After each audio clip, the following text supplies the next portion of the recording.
So, over the weekend, you may have noticed semi-automated offside make its debut in the English game. Now, this is something that has been in the pipeline for quite some time. We've seen it in tournaments such as the previous World Cup, and I believe it was possibly also in the Olympics last year as well. Now, this was meant to come in for the start of the season, then it got delayed till November, then it got delayed till January, and now we're in March, and we finally got it. But it wouldn't be English referees if there weren't some kind of hit. This has been tested extensively. They said all these delays were because, oh, well, we need to make sure it's perfect before using it. And then, when they actually use it, in the FA Cup this weekend, Bournemouth against Wolverhampton Wanderers, 5th round of the FA Cup, quarter-final place on the line. This was such an important game for both of these clubs' seasons. And what happens? It fails. It fails. We got a delay of about 8 minutes because of this failure for an offside call. It was absolutely embarrassing. A very, very sad kind of incident, really. The fact that it took this long is absolutely ridiculous. But why did it fail? Why did this take so long to actually correct? And yeah, is this likely to happen again? Well, I've got an article here on MSN just to go through with you guys. I'll explain what has happened with this, and yeah, basically if it's likely to happen again in the near future, because yeah, this was all brought in basically to make the process of, you know, deciding whether something is offside or not quicker, and it's actually made it longer in this instance. For the most part during the weekend, I think it worked absolutely fine, and I do like it. I do think it is an improvement over the previous system, to be honest, but yeah, teething issues to say the very least for this one. So let's have a look.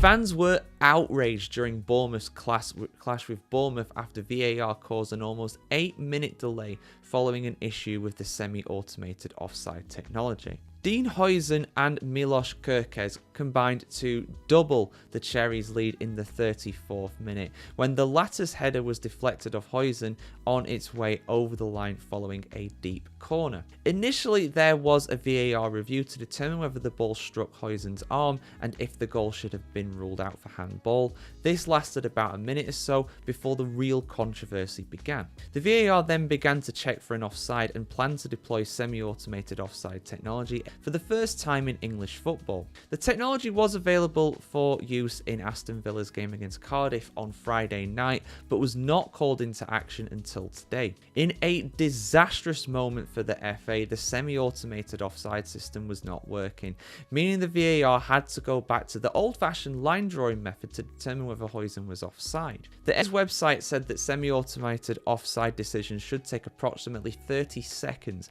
Granted, the system was not working on this occasion, but it's a shameful inauguration for the new technology nevertheless. Chants of "it's not football anymore" and "this is embarrassing" rung around the Vitality Stadium, Dean Court to me and you, as both Bournemouth and Wolves supporters were equally frustrated at the unprecedented delay. Fans also took to social media to express their irritation, sharing the match-going fans' sentiment that the incident was simply embarrassing. One user wrote on X, "Every bit of new technology we add to football makes the game so much worse. That time to work out an offside in the Bournemouth game was pathetic." Another said, "Absolutely disgraceful scenes at Bournemouth. 8 minutes to check a goal and then rule it offside, and these officials need to go." A third commented, "The refs and VAR outdoing themselves again with that goal for Bournemouth, more and more embarrassing each week."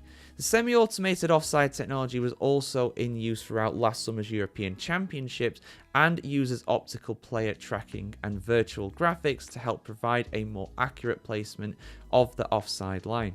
It is being trialled for this weekend's 5th round of the FA Cup fixtures and has been talked up to be a far more method of calculating offsides. The system uses up to 30 newly installed cameras which are mounted at various locations around Premier League stadiums. They are able to capture footage at 100 frames per second, which is twice as high as the frame rate of broadcast cameras used by the likes of Sky and TNT. These cameras pinpoint the exact movement of the ball as well, to up to 10,000 surface mesh data points per player. This enables the technology to track whether or not the attacking player involved in the build-up to any incident was offside.